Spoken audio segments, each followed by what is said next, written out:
Welcome to Cabinet members. I'll say welcome to councillors in advance of their arrival. Members of the public to our Cabinet meeting at City Hall today. As usual, agenda, papers and public forum submissions are available on our website. On housekeeping, if I can just draw your attention to the emergency evacuation procedure, which is outlined on the agenda and currently being displayed on the screens. This meeting is being webcast, so can I ask you please to speak into the microphone to make sure that people watching at home can be heard. Agenda item 13 today contains an exempt appendix with commercially sensitive information.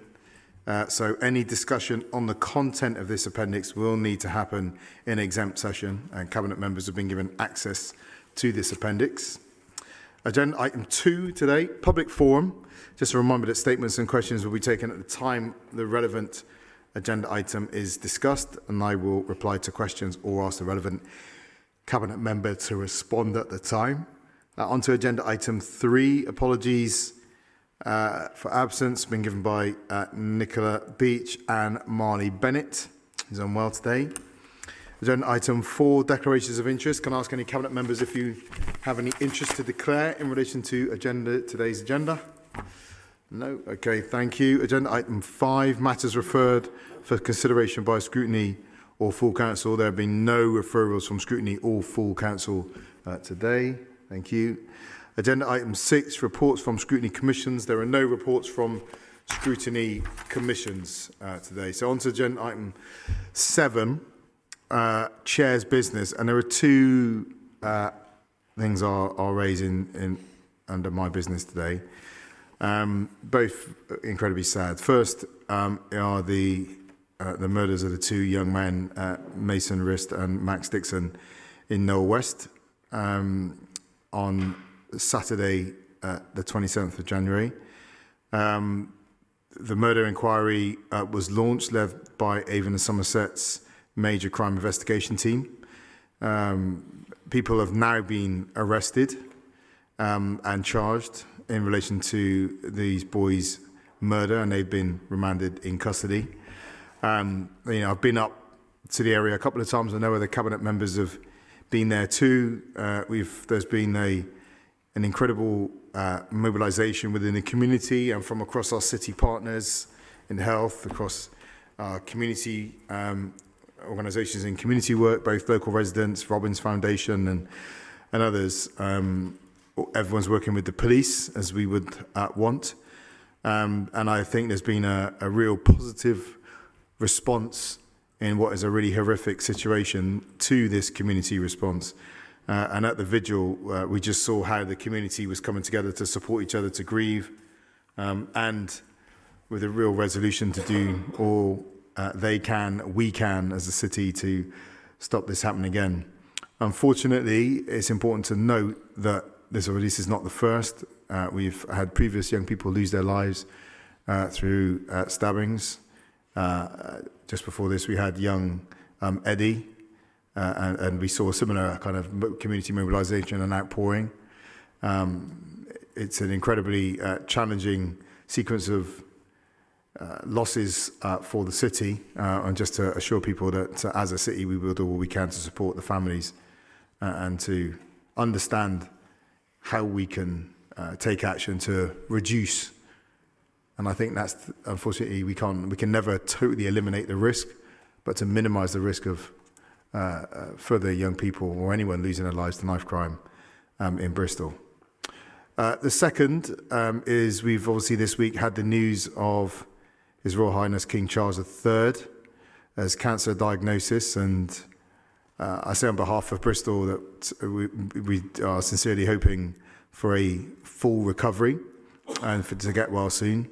And I say that on my own behalf as well, having had a great opportunity over the last few years to meet on a number of occasions, and I will say, in line with the work we've done in Bristol on the national and international stage on climate change, urbanisation and finance, that he is one of the most important and significant players that we have in our corner as the leaders of UK cities in facilitating that conversation with international finance that we must have if we're going to actually get hold of the money we need that will pay for things like retrofitting, heat networks, heat pumps, EV charging networks, new transport infrastructure, because he really has been a real agent on that front. And not just in the UK, I would say. I was up at Dumfries House just a few weeks ago, and we had representatives from across the Commonwealth.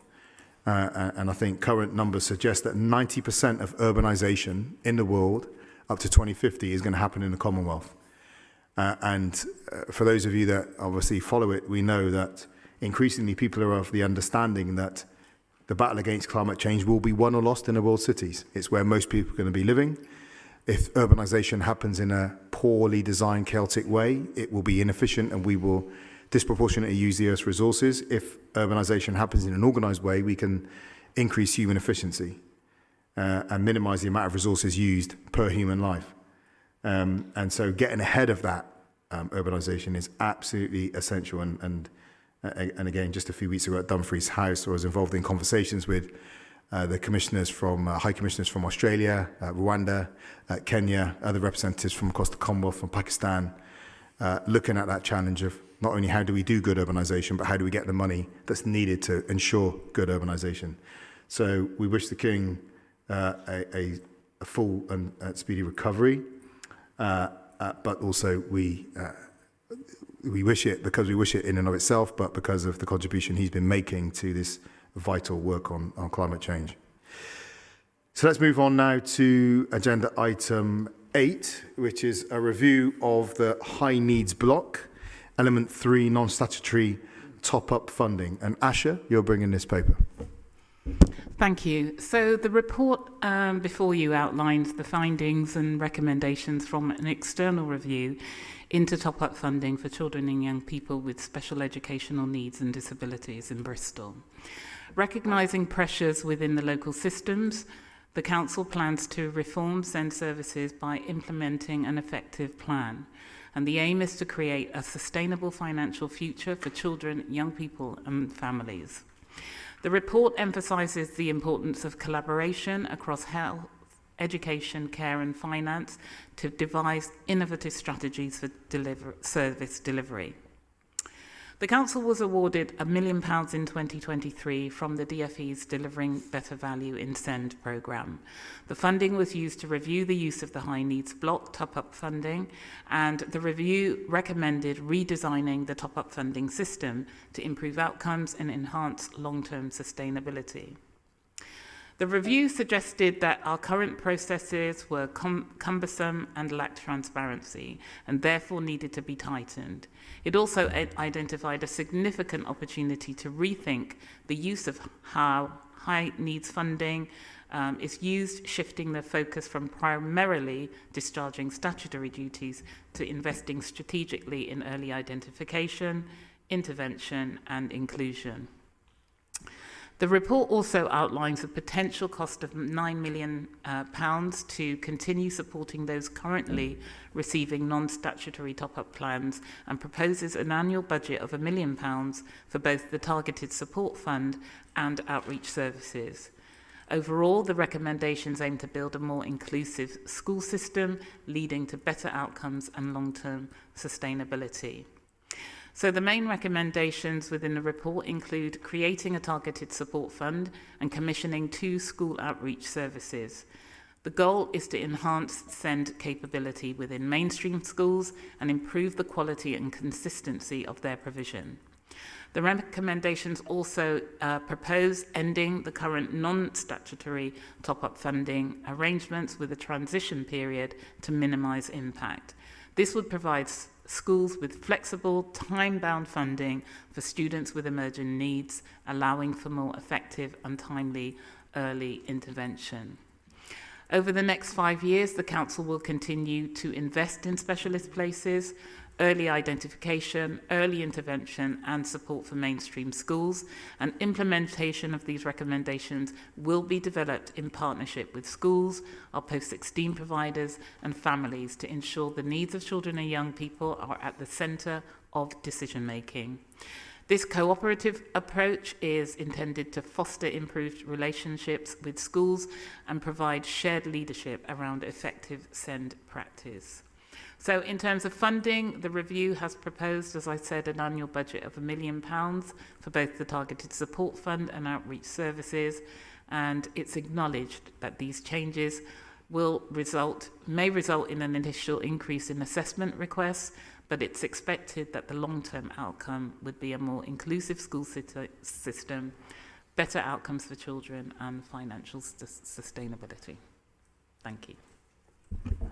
Thank you, Asha. So on this report, we've had no public forum statements or questions, nothing from any councillors. But can I offer it up to any cabinet members before I come back to you, Asha? No? Okay. Okay, thank you very much. So I'll now hand back to you, Asha, to take the decision, which I support. I think I need to finish my bit. It's all right. Which will now be displayed on the screen. So in terms of the decision to be made today, I approve the recommendations as set out in the report. Have you got somewhere you need to be? Trying to get us through the agenda quickly. That's all good. Okay, let's move to agenda item 9, Green Recovery Fund, Public Electric Vehicle Infrastructure. And this is with you, Kai. Thanks, Marvin. This report sets out how we will aim to spend the grant funding from WECA's Green Recovery Fund to develop and implement electric vehicle charging infrastructure.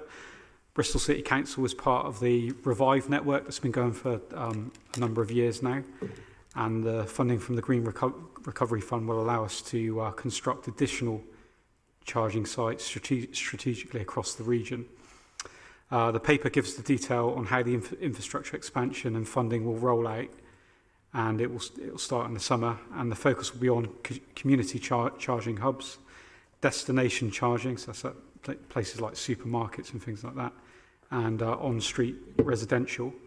The total funding is for the project across the regions 4.9 million, but the Bristol element of that is probably about £2.5 million. The programme will be developed by Bristol City Leap with installation of the charge points by Amoresco, the strategic partner for delivery of low carbon infrastructure through the City Leap partnership, or potentially alternatively another contractor should they for some reason not do it, which is very unlikely. The investment will mean more residents opt for electric vehicles, and confidence in the availability of convenient charging solutions will be improved with this investment. Thank you. Thanks very much, Kai. So we've received no public forum statements, but we have had 3 public forum questions submitted from 2 people, neither of whom are here, Tim Y and Ed Plowden, unless I see a hand go up. I missed them? No? Okay. So let's move on now. Can I offer it to any cabinet members who wish to comment? Don. Yeah, just to say that as the Highways Authority, we're very supportive of this. EVs will be part of the solution, but we recognise there are also some downsides in an urban context, particulates and congestion, for instance. But we're very supportive of this, but we're also, as ever, very mindful of the needs of people with disabilities and the need to keep footways clear for people who are not able to work their way around. And I've seen there have been 1 or 2 examples publicly posted on social media of where charging points have gone in a way which has not recognised the needs of people in wheelchairs, etc. That won't be happening here. Thank you. Thanks, Don. Anyone else? Okay, I mean, I'll just throw this up because it is an issue that's come up. It's going to come up later with the agenda. That the actual delivery is about is not just about the declaration. It's not just wearing a T-shirt, waving a flag, or writing a piece on some online, whatever. It's actually getting money in, getting it spent, and then putting it into the programs of work. What I would say is that all of our core city events, 3CI, whether we're talking with mayors around the world, that challenge of how you actually make delivery real is the key one, and this is about making stuff real. So really appreciate your leadership on this, and obviously City Leap is both a national and an international example actually now of how a local authority can work with blended finance to begin to get access to the money to make stuff real, get it spent. So thanks for your leadership on that, Kai. I'll now hand back to you now to take the decision which I support and which will be displayed on the screen. Yeah, thanks, Marvin. And also just to say, in terms of the sites for the chargers, they haven't been decided yet. We'll go through a proper process, and it'll be the right charger for the right location. And also, people can go onto the Travel West website if they want to suggest a location near them as well, just to make people aware of that.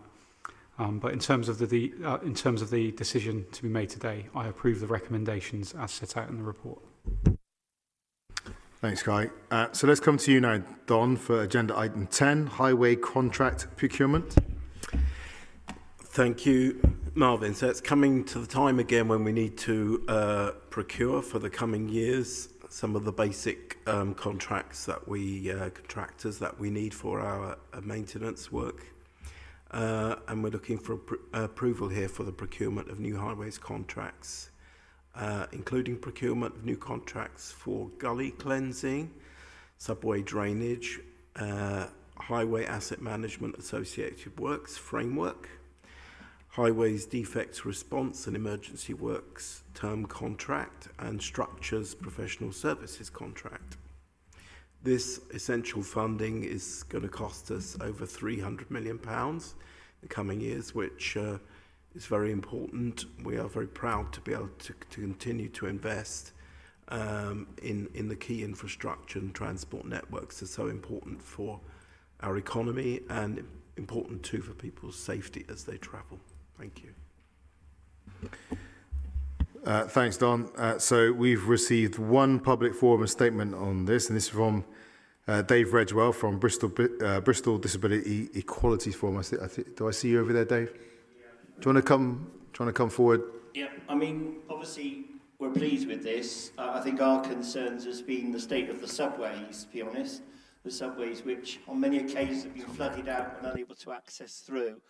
So anything that can be done to add maintenance done to the subways and make sure they're safe. I mean, we did see a picture of Lawrence Hill roundabout with a BBC reporter in a boat, which is not great from a point of view of disabled access. But until such time as we're actually able to get rid of these subways in the city, and that would obviously be the ultimate goal, then we have to make sure they're safe. Everything from the Haymarket to Whitchurch to Hartcliffe to Lawrence Hill, with ones that become very problematic and flood out.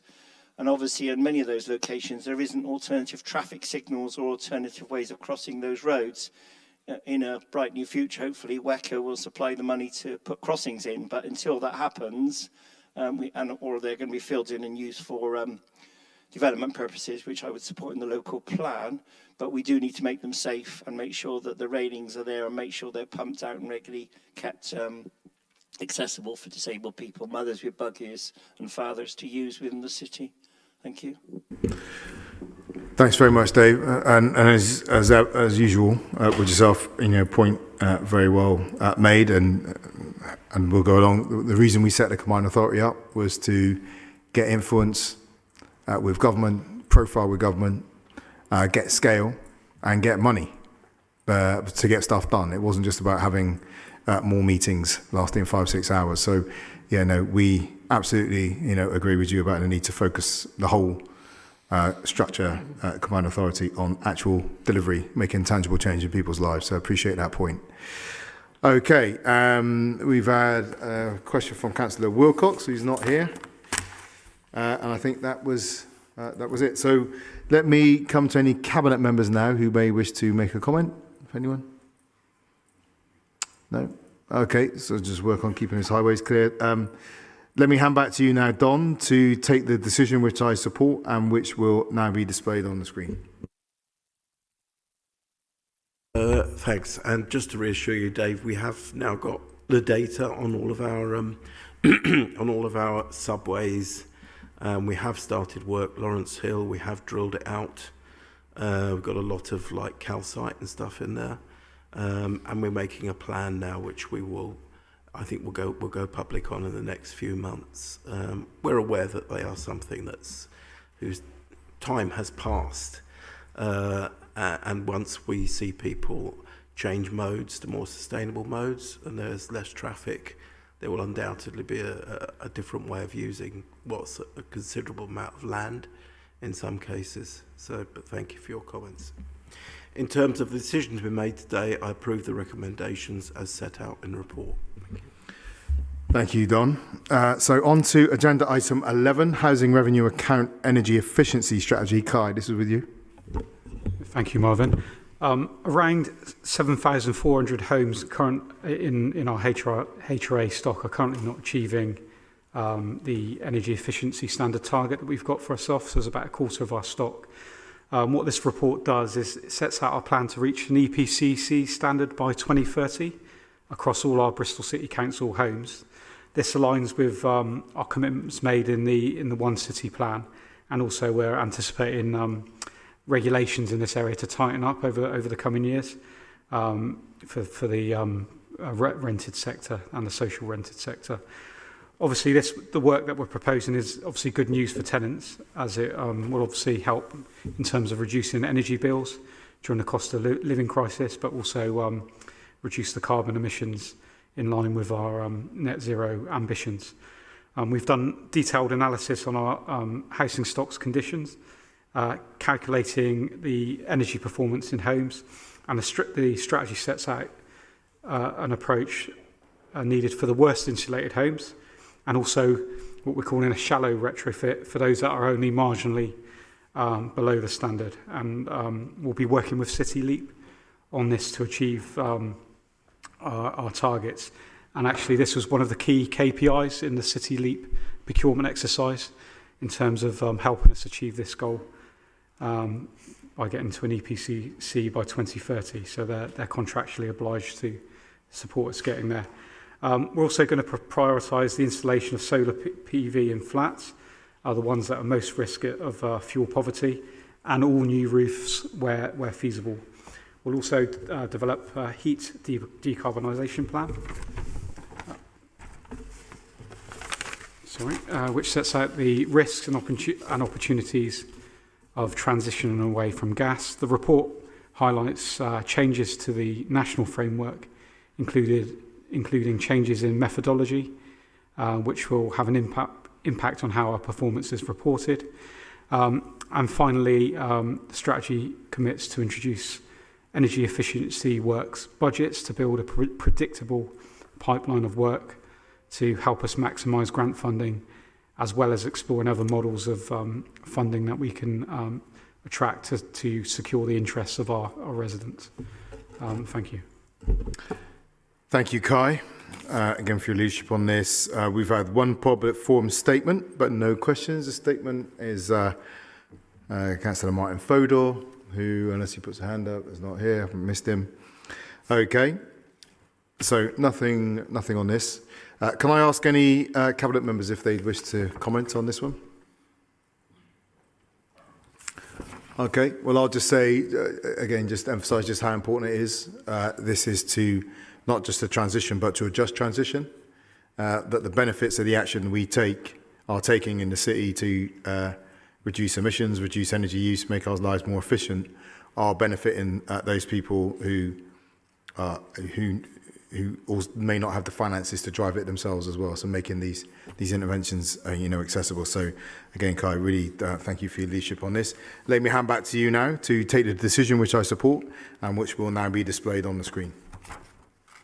Yeah, thanks, Marvin. And we are taking this issue seriously. We've set aside £80 million to deal with this in the 30-year business plan. And obviously, hopefully with an incoming Labour government, there'll be a lot more grant funding available in this area for us to do a lot more. In terms of the decision to be made today, I approve the recommendations as set out in the report. Thanks, Kai. So on to agenda item 12, new property licensing schemes.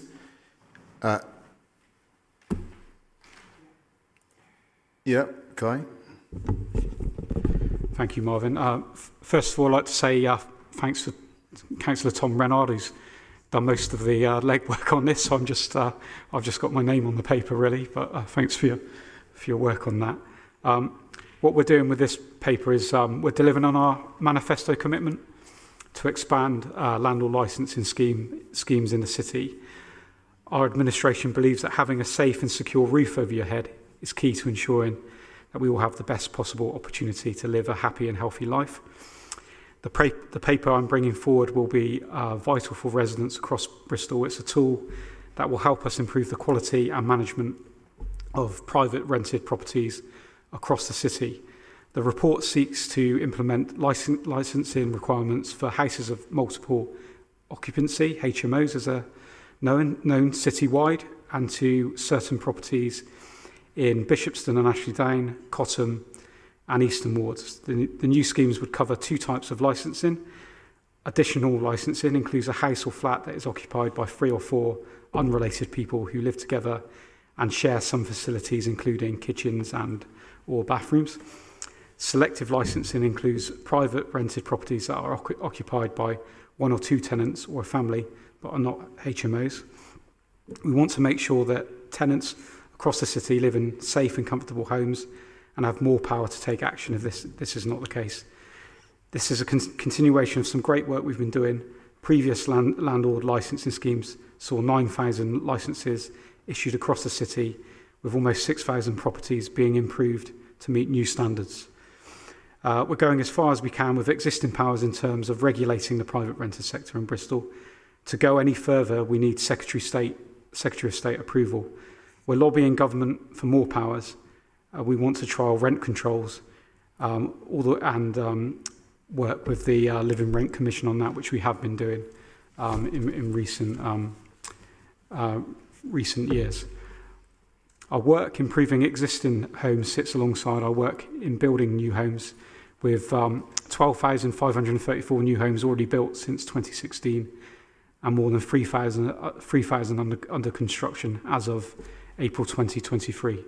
So this is an important tool in regulating the private renting sector, a rather sizable sector compared to other cities in the UK. We're well above average in that respect. Thank you. Thank you, Kai. So just to recognise that just the sheer scale of the housing challenge we face within the city, and challenge is a very gentle way of putting it, with the crisis that we have with our people on the waiting list, people in temporary accommodation, our rough sleepers, and for those people in housing insecurity as well. On that front, we've had one public forum statement from Councillor Tom Hathaway, who's not here. We've had 3 public forum questions, and I don't think I can see Councillor Jackson, Tom Hathaway. I don't think anyone's here who submitted a question. Okay, so let me offer it up to any cabinet members. Tom? Just briefly, well done for getting this over the line. Implementing a licensing scheme is a huge undertaking and not a quick process as well. This work probably began in 2022 in the summer. It's such a long process, but it's really kind of tightly regulated. So it's brilliant we're at this point. It's going to make a huge difference to renters across the city and driving up standards. And you've outlined the work that previous schemes have achieved and shows why we need this. So well done, brilliant to see us today. Thank you, Tom. Let me know the cabinet members. Asha? So as I think in the early part of 2017, 2018, we kind of introduced this scheme. I remember when we started out and we introduced it in St. George. So I really welcome the fact that we're kind of going wider and even deeper and really protecting the interests of those individuals who are caught up in HMOs and all of that. So, yeah, welcome this change. Positive move. Thank you, Asha. I think I would just point out as well that we do sometimes get lobbied and there are comments made on private rental stock, but as you pointed out in the paper, you also actually have to build homes. And what we need is a lot more political support on actually housing delivery. We can't have a situation where people support things in principle but not in practice. Delivering affordable homes is not a matter of principle, it's a matter of delivery and practice. And we've had too much opposition to actually building homes when we actually point to the places that we're going to build them. And I would also say, I think the debate that's been facilitated in public has not enabled people to grapple with the reality that we have 42 square miles, we're not getting any more land, we have a growing population on top of an existing housing crisis. And if we are going to tackle the housing crisis, we have to build. And if we have to build somewhere. And there is a fundamental decision that we have to make as a city region, well, certainly as a city within our 42 square miles, between sprawling and building in and up with a concentration of homes on brownfield sites. And it's not possible to tackle the housing crisis without making that decision. And unfortunately, it's not a reality that much of the debate is being compelled to, has been held accountable to, which has been unfortunate. But Kai, let me hand back to you now to take the decision which I support and which will now be displayed on the screen. Yeah, thank you for the support, everybody. And obviously, the evidence from the earlier schemes are clear. It has driven up standards. So often you might hear like the landlord lobby complaining this is just a tax and we're trying to raise revenue or whatever. But actually, it has driven up revenue. We've got people going out inspecting properties and it's worked. So more than happy. Standards, not revenue. What's that? You said driven up revenue, I think. Oh, driven up standards, did I? Sorry. Yeah. Where's... God, blimey, what's in the water, eh? Yeah. Don't know. Anyway, I'll move on. In terms of the decision to be made today, I approve the recommendations as set out in the report. Hey. All right, on to agenda item 13, A37, A4018, Victoria Street and Colston Avenue. Full business case. And Don, I think we have it on a good authority. This is a very impressive scheme, so I'm going to welcome you to bring this paper. Great introduction. It is an impressive scheme. And if you've been to Victoria Street recently, you will have noticed that since the bus gate was installed at Bristol Bridge, it's very quiet and there's an awful lot of space there, which isn't well used. Well, that was part of the purpose of the bus gate on Bristol Bridge. And now actually this is where we kind of harvest the fruit of that by making something really spectacular out of Victoria Street, both in terms of the active travel infrastructure, buses, bus passengers, and also just the street space as well, trees and restaurants being able to be given some of that enormous amount of pavement space and road space that's now been made available. So this paper is seeking approval for a full business case to be submitted to the West of England Combined Authority for City Region Sustainable Transport Settlement funding. The wider work includes sustainable transport improvements covering a 16-mile corridor from Henbury to Stockwood. A highlight of this project is the completed work on Bristol Bridge, implementation of a bus gate, two-way segregated cycle lanes, zebra crossings, which has all helped to reduce congestion and improve sustainable transport routes. Victoria Street interventions include public realm and public transport improvements alongside continuation of two-way cycle lane for Bristol Bridge connecting the centre and Templemead station. Work on Colston Avenue includes extension on an inbound bus lane. Our administration has a long list of delivery on sustainable transport from the past few months alone. We're getting on improving Bristol's transport network for residents. Improvement works on Nelson Street, Bristol Bridge, Muller Road, completed alongside our city centre and Cotton Hill pedestrianisation schemes.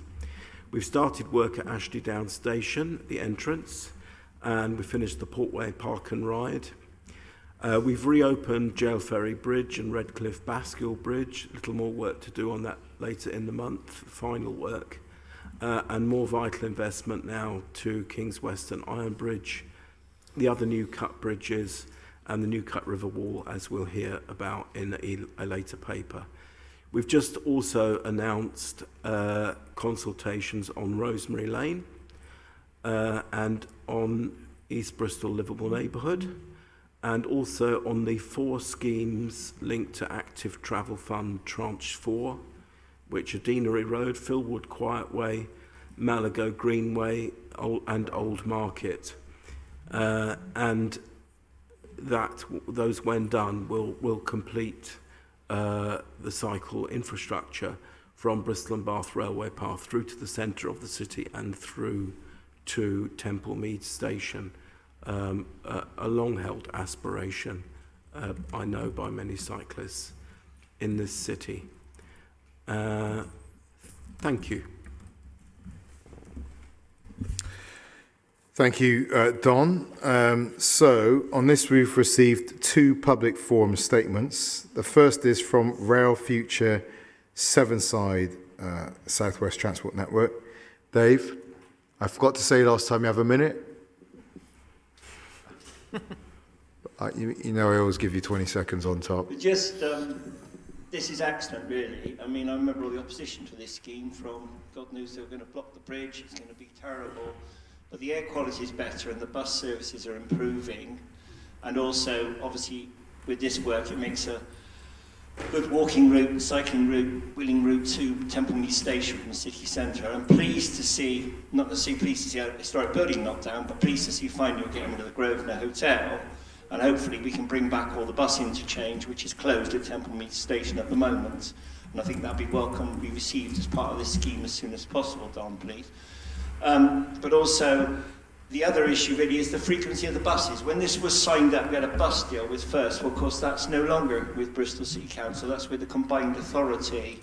As a member of the Bus Advisory Board for the Combined Authority and North Somerset Council, I'd just like to press that we make sure we hold First Group to account on the frequencies of the number 2 and the number 1, which are the main corridors along here, and we actually increase the frequencies and investment, because we're putting in all the track, and what we need to see them do, along with public subsidy from WECA, is obviously improve the bus services.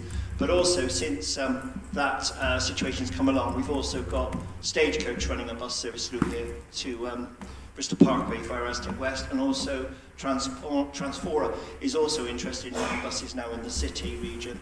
So I just ask that we ask WECA to make sure that with all the infrastructure going through on the city regional transport strategy, that they actually step up to the plate and provide the bus services that they're supposed to do as the Transport Authority. Thank you. Thank you very much, Dave. And as ever, good suggestions. Remember, there's a couple of places working. One is it's great to have the voice here in the cabinet, but as you do, both for yourself and for other people, it's important to remember how many decisions around the city region's infrastructure, both housing and transport, now will be driven through the Combined Authority. So it's important that people have their say at those Combined Authority meetings also. We had a statement from Councillor Ed Plowdens, not here. We had 4 public forum questions submitted between 3 people. The first is from yourself, Dave.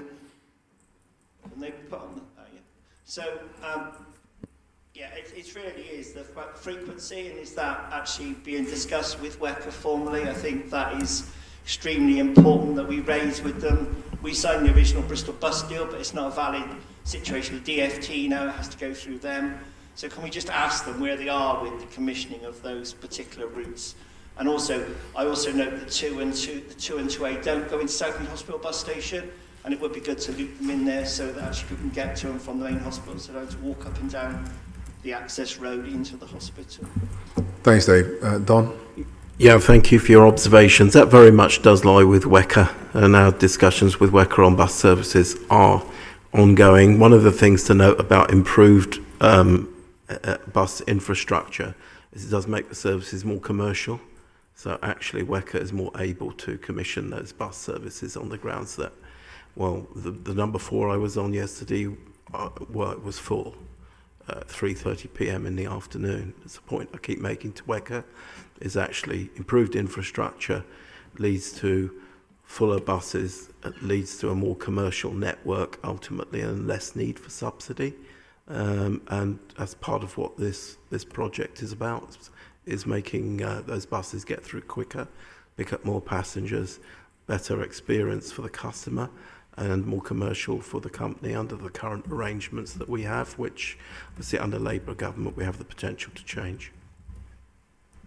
Dave, you have a supplementary or your second question? My second question, really.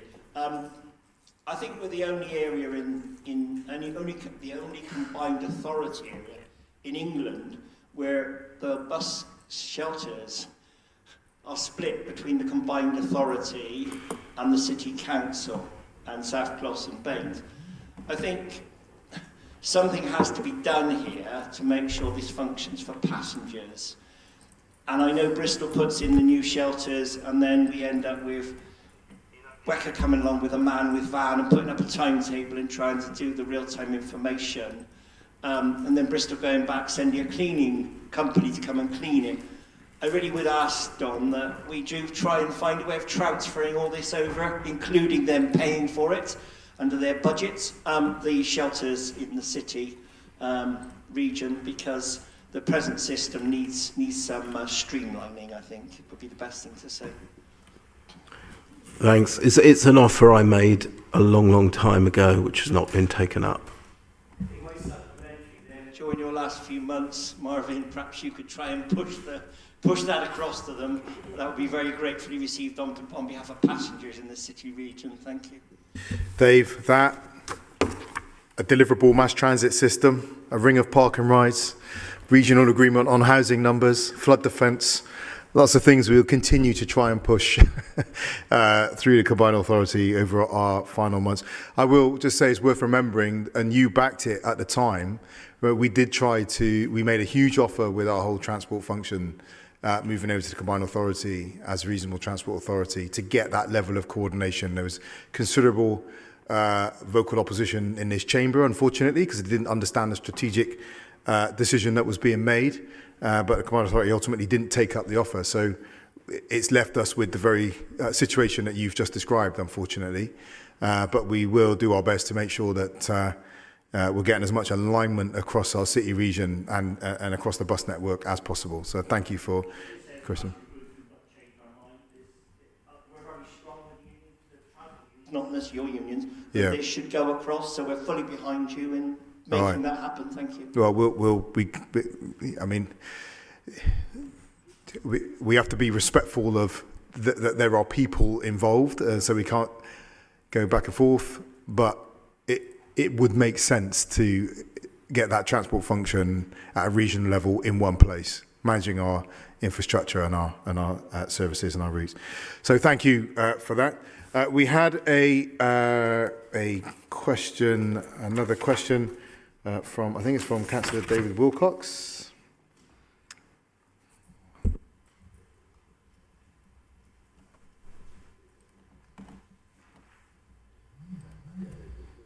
Yeah, okay. But I can't see David here. Okay. And Philippa Hume, who I can't see here either. Okay, so let's thank you for that, David, as the sum total of that public forum section. Can I ask any cabinet members if they wish to comment on this item? No? Okay. Well, Don, let me hand back to you now to take the decision which I support and which will now be displayed on the screen. Just while we are... let me just carry on with that and we'll raise it another time. So, Don, over to you. Thank you. Thanks. And before I do, perhaps I could just take the opportunity to correct a misunderstanding that might have been created by Councillor Wilcox's question, where he doesn't understand what continuous footways are.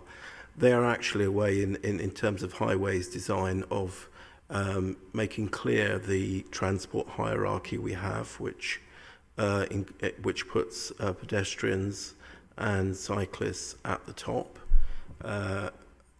and also of demonstrating that by using a ramp area, which makes it's areas of low traffic. Makes it slightly more difficult for cars to get, or at least they notice the junction more. And it means that the level of the pavement continues the same, which is easier for people with wheelchairs, etc., etc. And we've had discussion with other disability groups regarding not having a curb, etc., etc. If you've got, if your eyesight is not so good, you would often use the curb. So it's part of a long-running discussion, quite new to Bristol. But Amsterdam, Glasgow, London certainly have started to bring them in.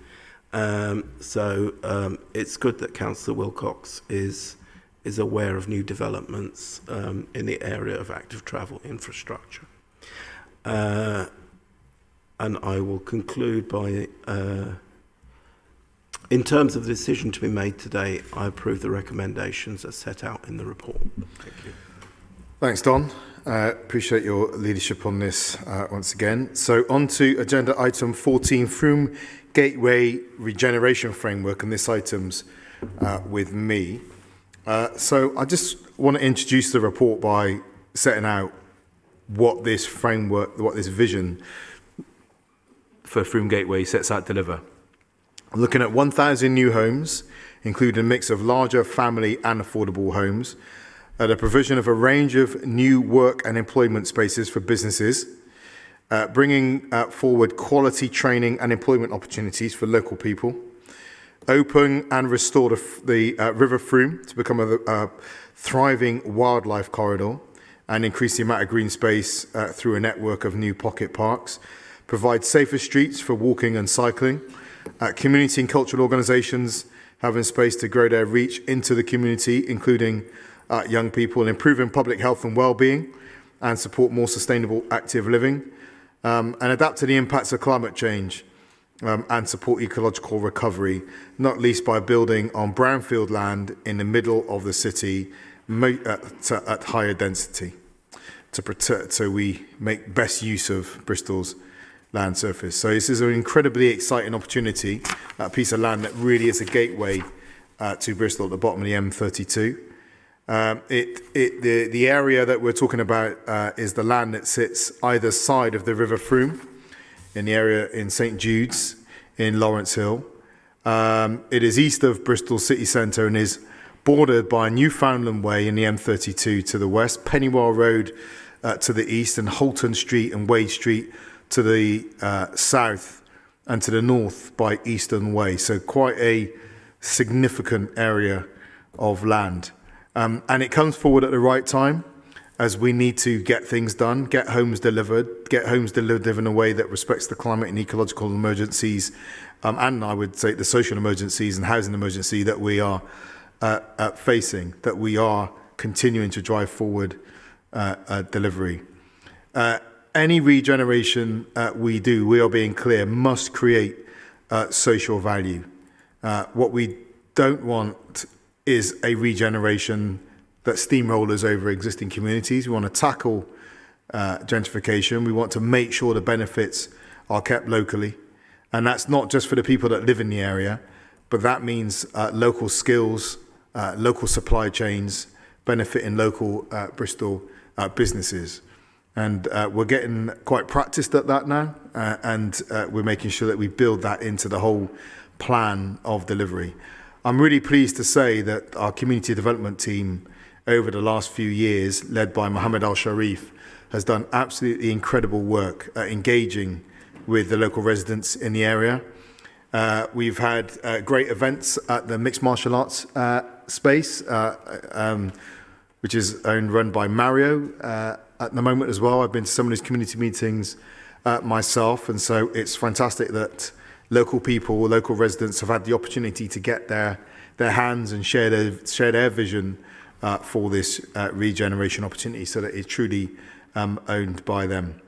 So this Frome Gateway is one of those areas of the city which is so in need of investment, so that it can better meet the needs of local people and our city, and offer the fitting gateway into Bristol at the bottom of the M32 that the city needs and certainly deserves.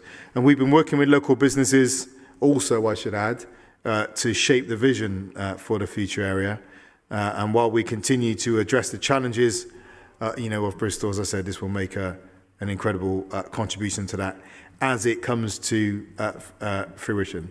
And obviously, it's not something that we in this particular cabinet will oversee the delivery of, but it's absolutely essential that we put the foundations in place for future iterations of city leadership to deliver and for future generations in Bristol to benefit from.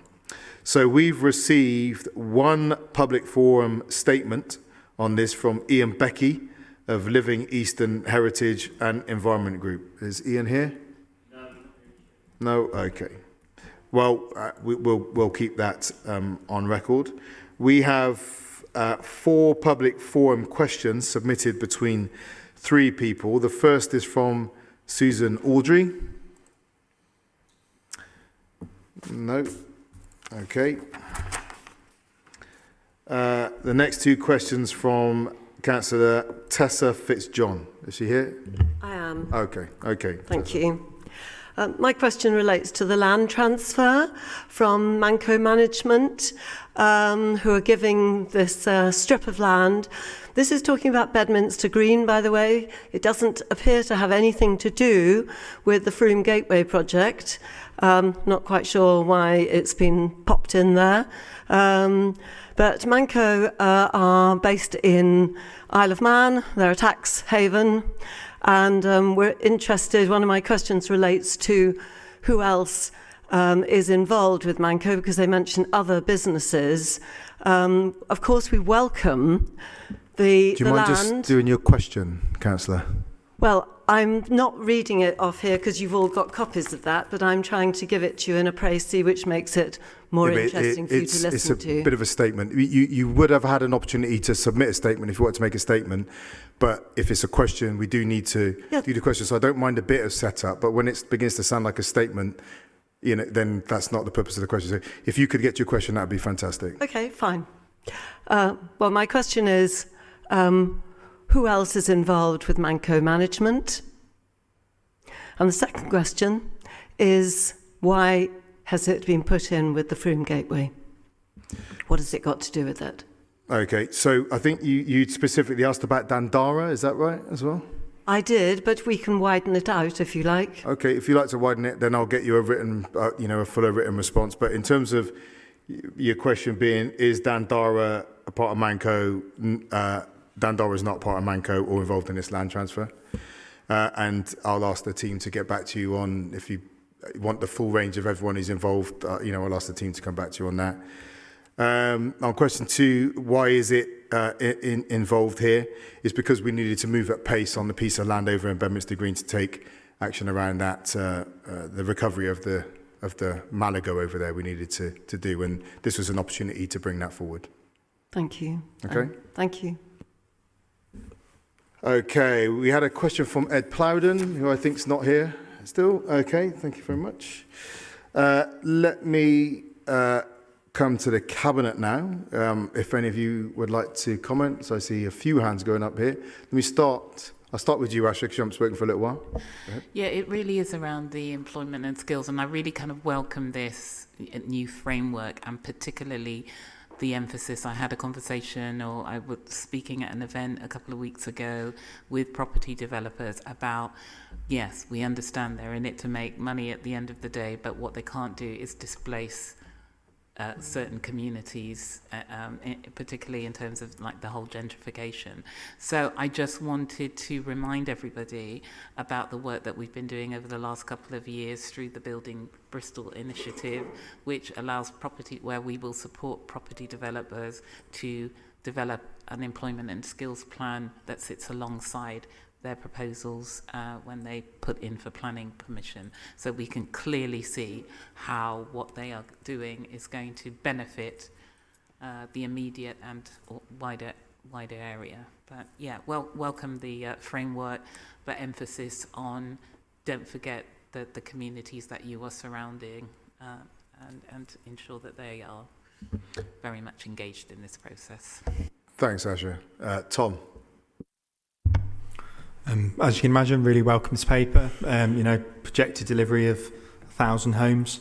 It's going to be really good news for the city. And I think one of the things that is really important here as well is we have a landowner, quite a significant landowner in the area as well. So we've got that extra leverage that we can utilise to make sure that we do get as much affordable housing as possible as part of building mixed and balanced communities, which I think is going to be really important.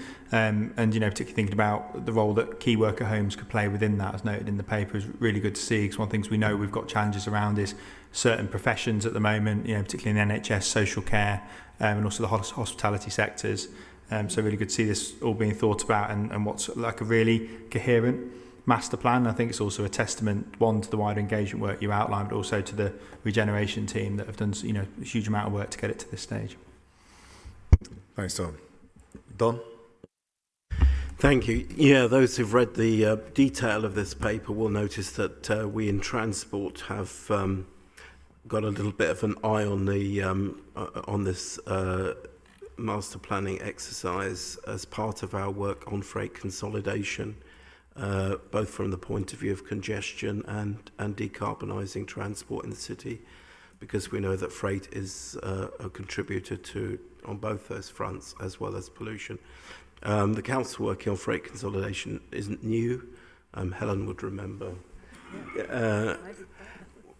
when she was very young 20 years ago. That it was more than 20 years ago actually the council was working on freight consolidation. That's taken on a new urgency and a new activity, especially actually as part of the One City Transport Board, where we've got some very key players on there this coming year, and we're looking forward to doing more on that. So we've got our eyes on what's going on here as part of that and other places as well in the city in order to get some of that freight into smaller vehicles and to get into electric and pedal-powered vehicles where appropriate. Another thing is that the Frome Gateway is inseparable from the motorway, the M32. The M32, we know that National Highways have said publicly that they're going to spend £200 million repairing the M32 because it's coming towards the end of its life. For us as a region, it's very, very important that £200 million isn't spent just recreating what's basically a 1960s piece of transport infrastructure, because there's so many more possibilities for using that space and using that amount of money. I could go on for a long time, but one thing I would like to highlight today is buses. If we could reassign some of that space, and this is a project that's been rumbling on for about 20 years now, if we could reassign some of that space to buses that is currently given to cars, then the amount of patronage would turbocharge our bus network, not just here in Bristol, but in South Gloucestershire. We've done the calculations on that. That's important for Bristol, but it's critical for South Gloucestershire, where many of their buses are requiring ongoing subsidy. So as a region, as a unitary authority, we want that project to move at pace. We don't want it to be kicked down the road. It's a very challenging project, we recognise that, but the benefits to it potentially are absolutely enormous. So thank you. Thank you, Don. If there was anyone else? I'll just pick up on that final point. I mean, a couple of the points you made. First off, Tom, the numbers coming through. Again, there are lots of aspects to delivering good quality homes, but you can't get away from the need for volume, right? Because it is 22,000 on the waiting list. It is around 1,200 in temporary accommodation.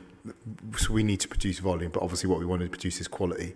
Asher, the point you make about local skills, as I raised at the front end, we did actually meet in this building just about 2 weeks ago with Building Bristol, City of Bristol College, and about 25 people from some of the businesses who are going to be involved in building out Temple Quarter.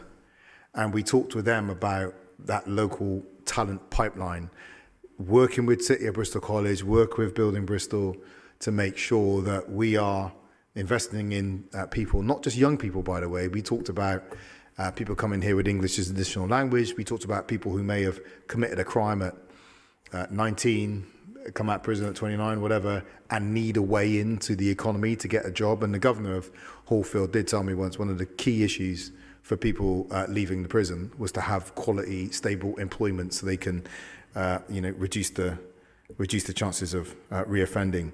And I say what, we had such a positive meeting with those businesses who we talked with about if we can set that infrastructure up using some combined authority money, using existing resource, and maybe even using some of their money that we front load to build a system that is a one-touch point for people to come into and get access to those jobs. And there was one business, by the way, that actually had proactively gone out and employed 2 homeless people off their own back. But one went very well and the other one didn't go well. And what we talked about was that actually with our structures, we can put the support in place to support people maybe on the edge of chaotic lifestyles and overcoming challenges. So we reduce the risk to businesses of taking in people who would not necessarily readily get access to those regeneration employment opportunities that are happening, across the city. So all of those things are front and centre. And the last thing is you mentioned about key workers, and I'm just going to do transport. Again, hospital have been talking to us about this, the struggle to recruit unless we build homes for key workers. Don, the point you make about buses as well, yeah, absolutely. We need that park and ride on the M32. It needs to be part of a ring of park and rides. We've been I remember I met with Tim Bowles and the head of WECA Infrastructure some years ago with a map and a table of the ring of park and rides we wanted to get delivered. The price of each one, the capacity of each one, what it would need to be, the role it would play. We've really driven this. We've particularly driven the M32 park and ride, not least because National Highways do want to come and do work on the viaduct at Tesco. When they do that work and start closing off ramps and reducing road width and reducing traffic, if we don't have a public transport offering in place, the misery it's going to bring to morning commuters coming into Bristol from South Gloucestershire, the displacement down to Gloucester Road, down through French. And by the way, it will be made all the worse if some of the opposition have their way and try to build an overground mass transit system that closes Gloucester Road. We've got to have this. We've got to have these park and rides in place, and it will bring life to that route that currently is a kind of just a commuter challenge of the M32. So thanks for raising that one. But in terms of I will now make the decision, which will now be displayed on the screen. And in terms of the decision to be made today, I approve the recommendations as set out in this report. Okay, so let's move on now to agenda item 15, recommissioning of adult homelessness supported accommodation pathways. Tom. Thank you. Housing Landlord Services commissioned 725 units of low, medium and high support accommodation for singless homeless adults aged 22 and over. It's also known as Pathways 1 to 3. Alongside it, a resettlement service which provides short-term support to Pathways clients who move on to independent accommodation. There's also a further 140 units of Pathways accommodation that are funded by Public Health, specifically focused on people looking to address substance use support needs. The current contracts expire on the 27th of October 2024, and this report seeks to approval to recommission the services commencing the following day for a period of 3 years with the option to extend for a further 2 years. The Pathways 1 to 3 and Resettlement Service are funded from Housing and Landlord Services, and these services have an annual budget envelope of just over £4.8 million.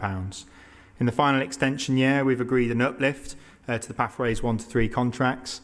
And what we're doing to make sure we maintain those final year values and address other inflationary pressures is we're going to uplift that to make for a final annual budget envelope of just over 5.3 million in year one. And then there may be further uplifts that may get agreed that will be based on CPI or an appropriate housing index. Our view is that this is the minimum baseline budget needed to make sure that we can retain a similar amount of Pathways accommodation from October of this year, maximising value for money for the council whilst also ensuring the financial viability of providers.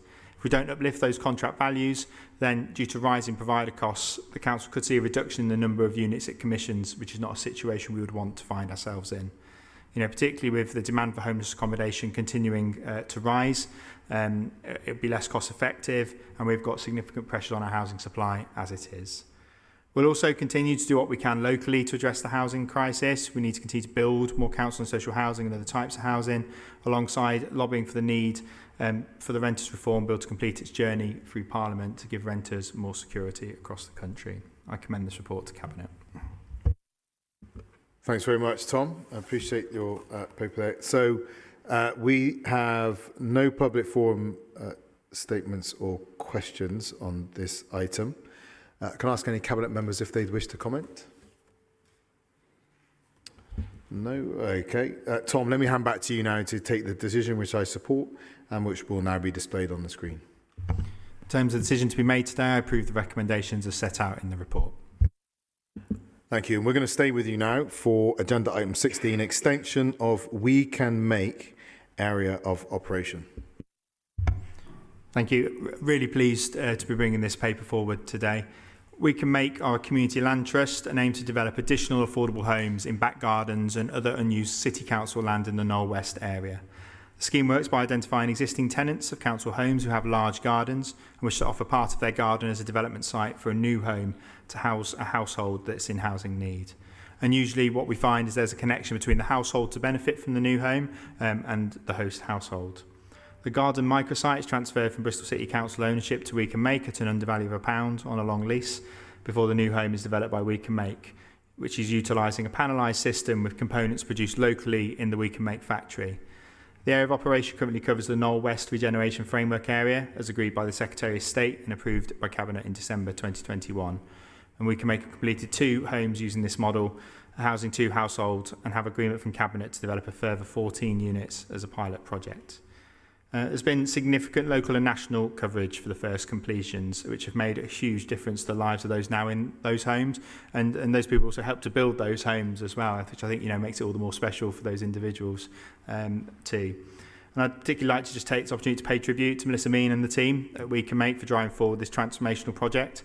It's helping us to make sure we continue to innovate in the way we're approaching addressing the housing crisis, and also keeps the council very much on its toes in ensuring we're being agile enough to support community-led housing and the unique challenges and also opportunities that it can bring. The paper itself sets out a proposal that the council should apply to the Secretary of State under Section 32 of the Housing Act 1985 to extend the area of operation to encompass all of the wards in South Bristol. This will provide a wider opportunity to identify suitable sites and households that may be also able to benefit from the scheme. As part of this, there'll also be a review of the pilot project during the 2025-26 financial year, the report being presented to the appropriate committee in March 2026 to consider whether the council can continue to engage with and support the project. I do hope we continue to back this long into the future, given the local and national future potential it has. I commend the report to Cabinet. Tom, thank you. So on this report, we've received 1 public forum statement. That's from Councillor Tessa Fitzjohn. So Councillor Fitzjohn, you have a minute. Oh, I didn't know so. Okay. So she's left before giving a statement, unfortunately. But we'll have that statement on record. The question is from Councillor Jackson, who's not here. I guess it's over to the Cabinet members, if any of you had any comments on this particular item. Oh, Helen? Thanks, Marvin. I really welcome this. I think it's a fantastic project. It's been great for Knoll West, and as Tom has said and the report says, the opportunity to expand it, to spread it, because we all know that it might be a sad state of affairs, but there are many underused gardens across the estates, particularly in Knoll West, in Hartcliffe, the patches that I know best. And I just hope that we also make it clear to our colleagues in planning that our position should be to support people who want to either build an extension or a separate property in their gardens. I've got a case at the moment that's a corner property. It's nothing happens in that garden.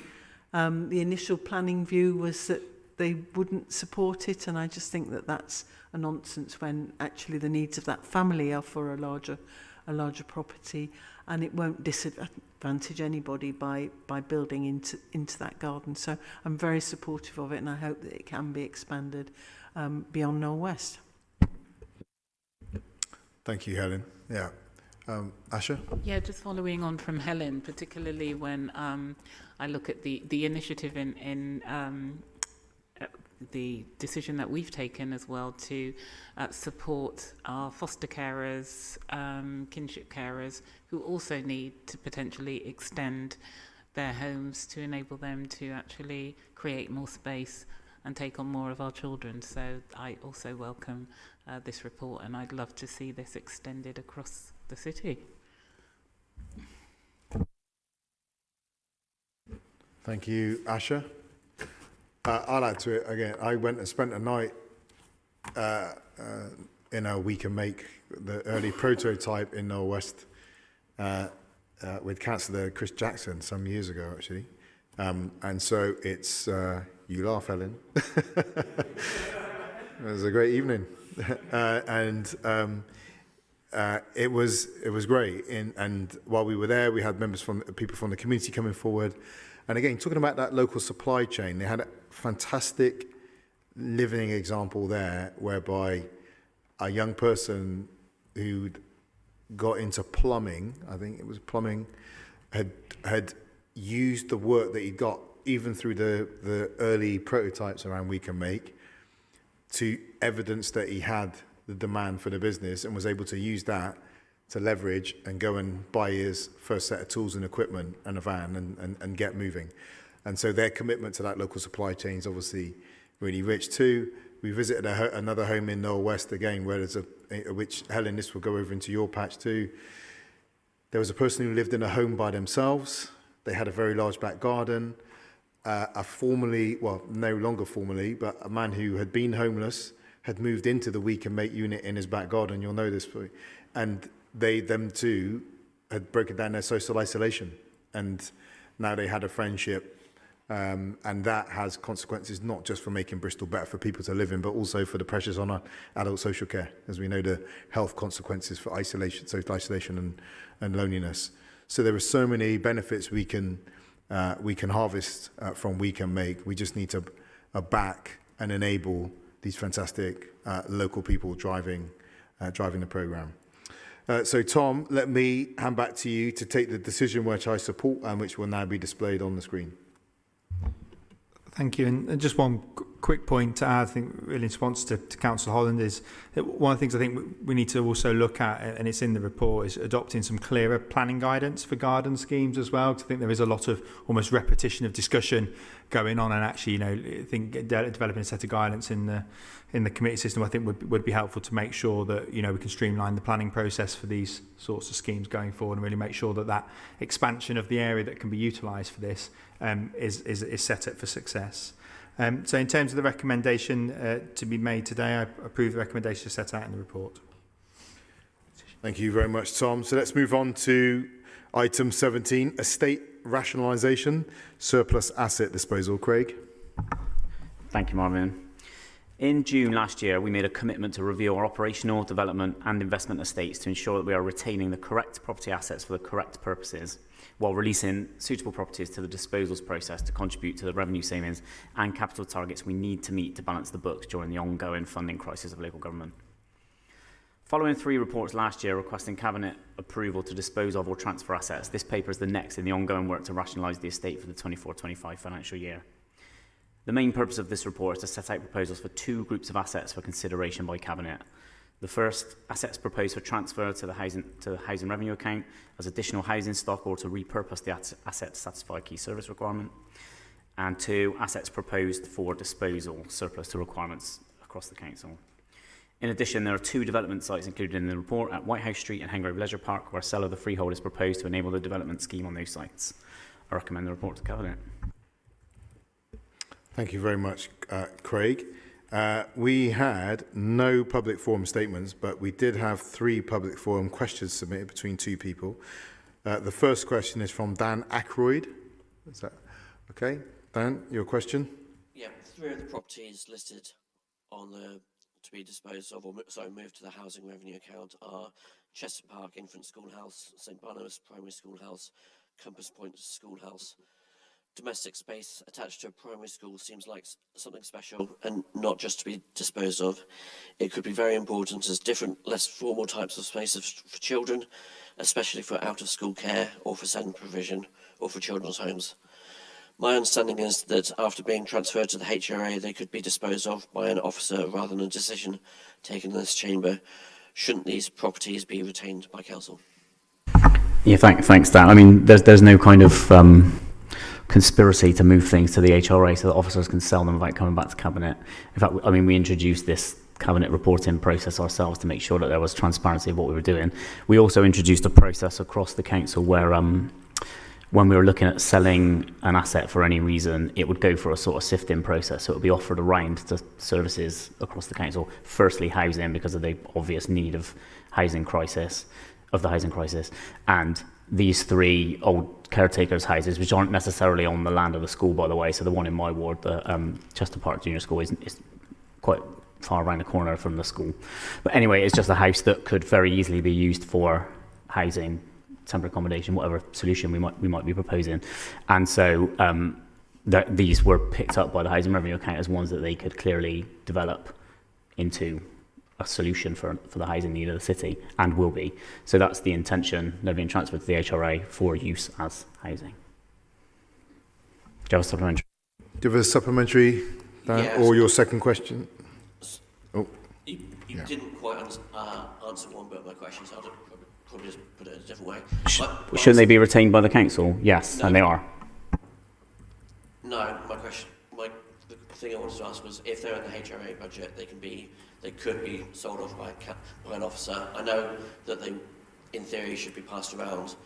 Would it be possible for it to be noted that these need to be come back to for a decision to be taken in this chamber before being sold off, rather than maybe being missed? I mean, I'll come to Tom on the point about the HRA, but I don't think we would sell things from the HRA without coming back to Cabinet anyway, would we, if they were over the threshold?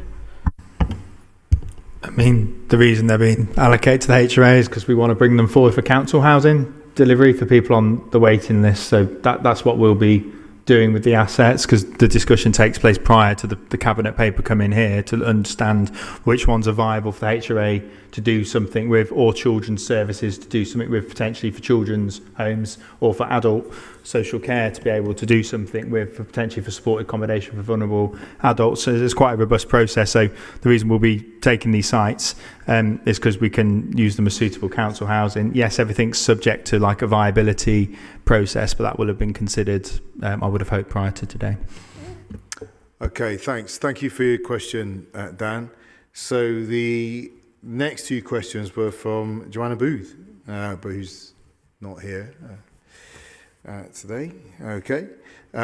So can I ask, that's it for a public forum, any Cabinet members wish to comment on this item? No, Tom? Just briefly, particularly on the assets coming across the HRA, we welcome the opportunity to have more sites that we can develop for really vitally needed homes across the city. I think what's helpful with some of the ones in that in the list for disposals of the sort of almost ready-made houses, there'll be some work obviously to bring them up to the necessary standard. But it's something we really welcome, and I think been really pleased to see how different council departments are working closely and almost seamlessly to work with each other to make sure we're making effective use of the estate that we're able to deal with the many challenges we have at the moment. Asha? Yeah, I would also say that, as part of this whole asset disposals, I know that our education and children and families team also cast their eye over it, so we're always looking for additional housing for foster caring and residential care homes. So it does its rounds before it finally comes to a decision about what we do around disposal. But all eyes, I think, from our directorate are all over it. Thank you, Asha. So, Craig, let me hand back to you to take the decision which I support and which will now be displayed on the screen. Yeah, thanks. I mean, so the process that we created for that kind of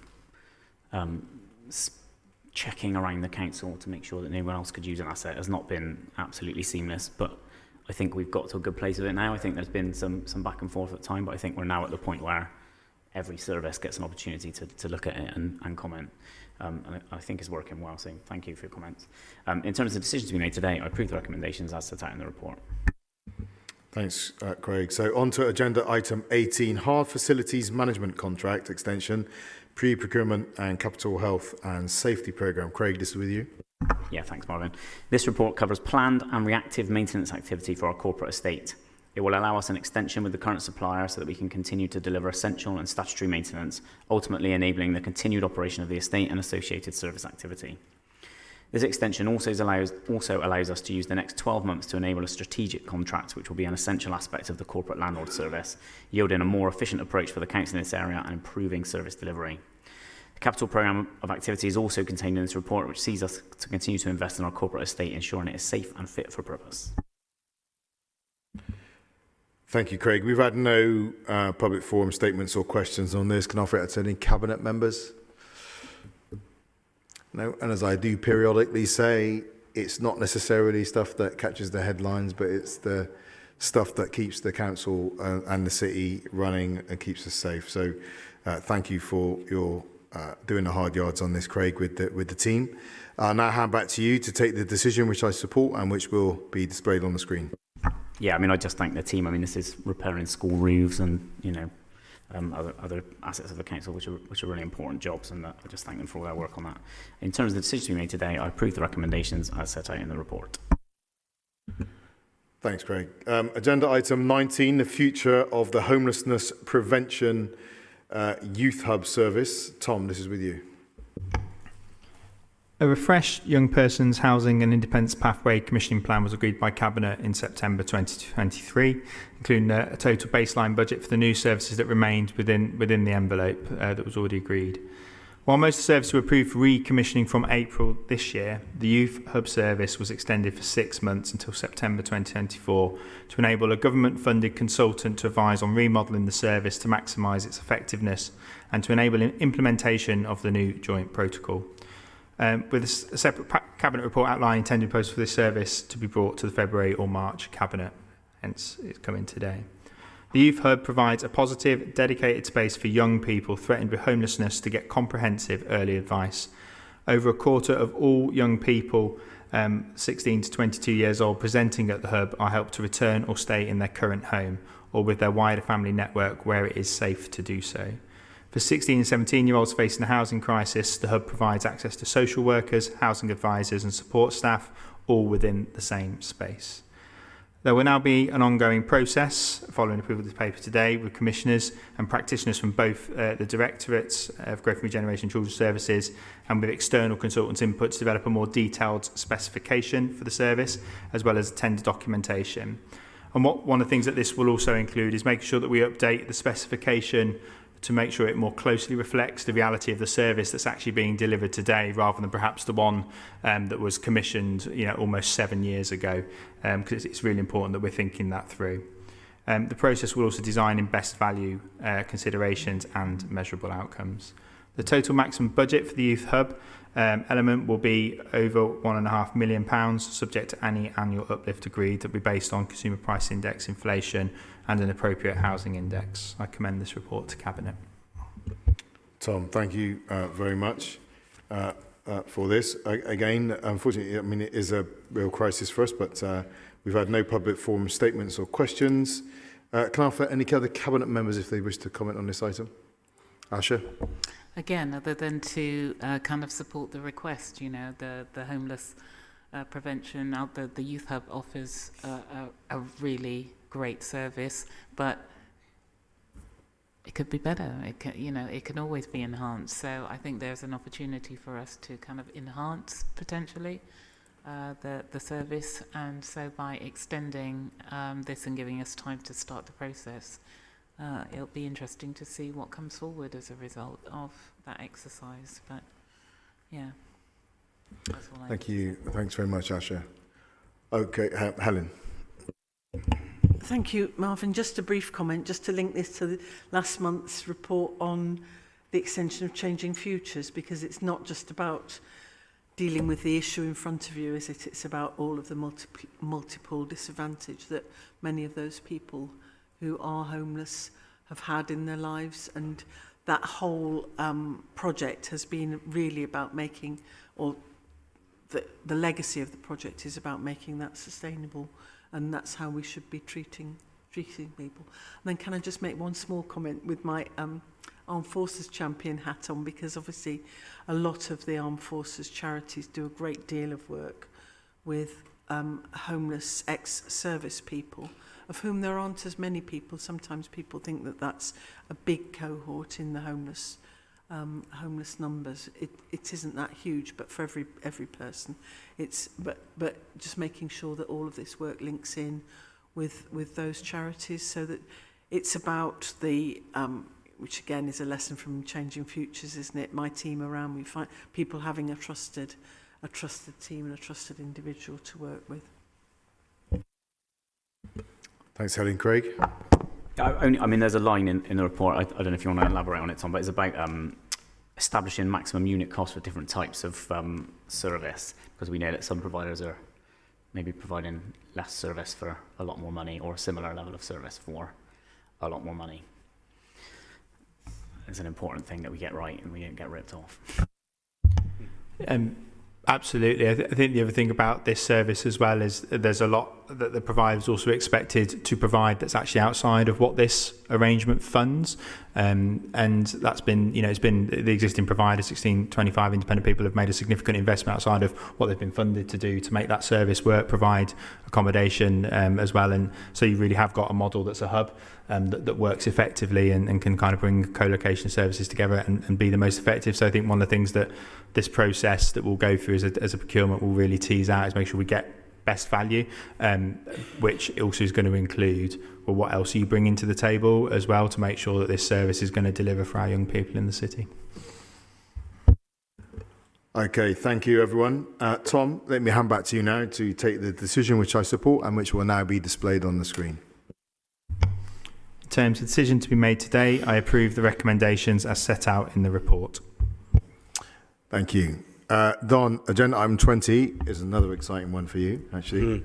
It's at the heart of what it means to be a city with a harbour. Critical assets, harbour, river wall asset remedial works. It's much more important than it sounds. The importance of this paper can't be understated. We're seeking approval for £11.9 million of investment to stabilise the New Cut River walls and protect our floating harbour. The floating harbour is an integral part of the city, supporting a diverse range of businesses, homes and livelihoods, as well as wildlife. A harbour condition survey carried out in 2019 and 20 identified 194 retaining river wall assets along the floating harbour and New Cut. Of these, 58 were found to be in a critical or serious structural condition, with 11 considered to be high risk. That's an important paragraph because we now have the information. We know what assets we have and we know the condition of those assets, and that's about 50% actually of getting a grip of what could be a very challenging situation if we don't have a grip of it. Failure of any of these assets could lead to severe consequences and major disruption to traffic across the city, as we know. We are prioritising 4 river wall structures, 1 next to Langton Street Bridge, 2 next to Jail Ferry Bridge and 1 near Bedminster Bridge. These river walls along Cumberland Road and Coronation Road, which are a significant risk, would undergo detailed design work and repairs. The report recommends further investigation, ecological assessments, vegetation clearance and scoping out what the repairs would involve at 4 more river wall sites, including next to Payne's Shipyard, Camden Road, Jail Ferry Ramp and Feeder Road Jetty. These are difficult decisions to make, as in the short term, construction works can cause disruption to residents' lives, and we understand why that isn't always popular. But our administration is proud to invest in the sustainability of Bristol's key infrastructure over short-term political gain. This work sits alongside £3 million investment in sluice infrastructure and our £16 million bridges investment project that's seen the reopening of Jail Ferry Bridge, work on King's Western Iron Bridge and the other bridges across the New Cut. Thank you.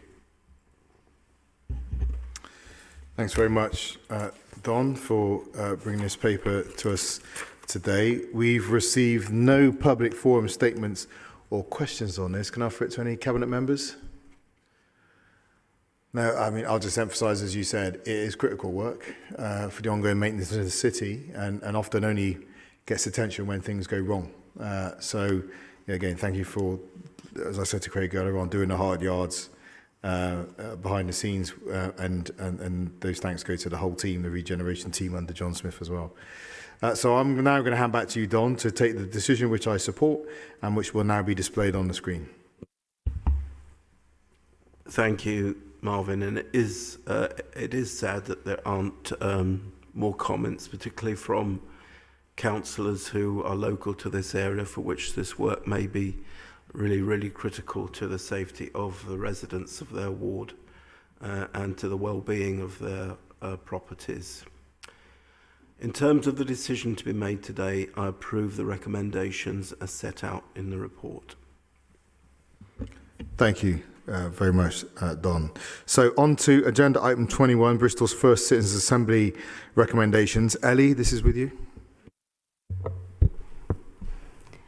Thank you. Led by Councillor Craig and Councillor O'Rourke, the Citizens' Assembly was an initiative designed to promote deliberative democracy processes. It was held in January 2020, utilising 60 members of the public, and Bristol Citizens' Assembly fed into the report, how do we recover from COVID-19 and create a better future for all Bristol? That was the question they were considering. The report resulted in 17 recommendations and 82 actions, which have helped to shape BCC's corporate strategy and have fed into BCC's service and business planning processes, including other key strategies such as the One City strategy. For my part, I view the Community Resilience Fund, which was a £4 million programme to invest in community spaces in some of our most disadvantaged areas through resident-led decision-making, as a key legacy project that stemmed from the Citizens' Assembly and furthered our work to engage residents meaningfully. And that was a key outcome of the key legacy project of the Citizens' Assembly. This is the third and final update to Cabinet on recommendations and the actions made by the Citizens' Assembly. BCC is drafting its next business plan, and the recommendations will continue to be embedded in this plan, and moving into the next administration will reference the Citizens' Assembly recommendations, so those actions will continue to be worked on. Attached to the report is the tracker, which demonstrates how progress against these actions is being measured. And I recommend that those interested, please take the time to look over this and see how well embedded it is across the different directorates. Thank you. Thank you, Ellie. So we have public forum on this item. We've received one public forum statement, and then we have some questions after. The statements from Councillor Paula O'Rourke. So, Councillor O'Rourke, you have a minute. Thank you. So I'd like, first of all, just to thank officers for putting this report together and the tracker that goes with it too. I mean, I think it's recognised in the report that, you know, from the lessons learned was that there was no funding for the post work to be done. So we have to acknowledge that officers have gone above and beyond to put this report together. And so thank you very much for that. I think there's an awful lot to celebrate here about how the Citizens' Assembly has been delivered. I think we've held a very high standard here. I think it's, you know, by getting involved and Sortition in to do it, we did it very well. We set a very high standard, and I think we've learnt a lot. Hopefully those skills have been embedded into the organisation.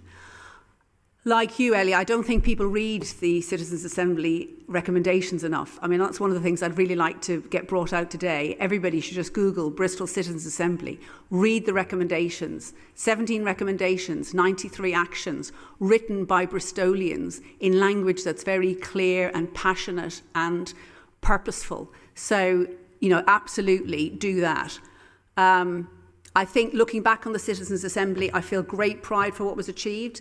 Our citizens really stepped up to the mark. There were 700 applications for 60 places. Right. I'd like to say that, you know, I really want us to follow through. I'd like to thank two people. I know it's not normally the case to thank an officer, but I think John Toy really went above and beyond. His passion that he brought to this was commendable. And I think, Asha, I'd like to thank you for, you know, we worked really well cross-party. So thank you for that. Okay, thank you. So let's move on to the questions now, and these are with you, Councillor. Actually, no, the first question is from Dan Aykroyd. My apologies, Dan. So let's come to you first. Was the Citizens' Assembly a productive use of council resources, or would a different format have been more useful?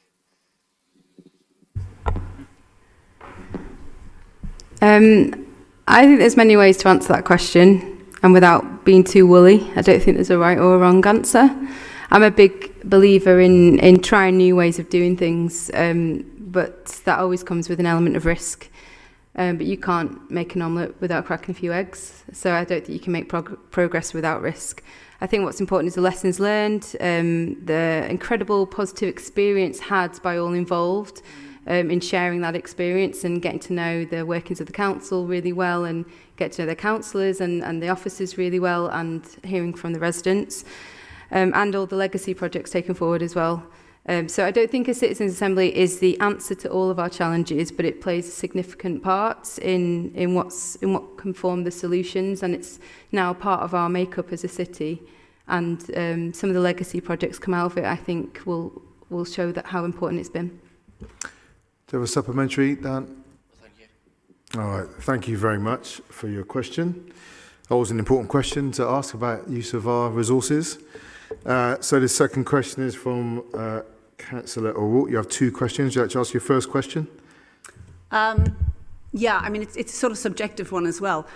Really asking whether you think, I don't know whether it's to Ellie or to you, Marvin, or to Asha, do we think that the recommendations have been adopted with enough rigour?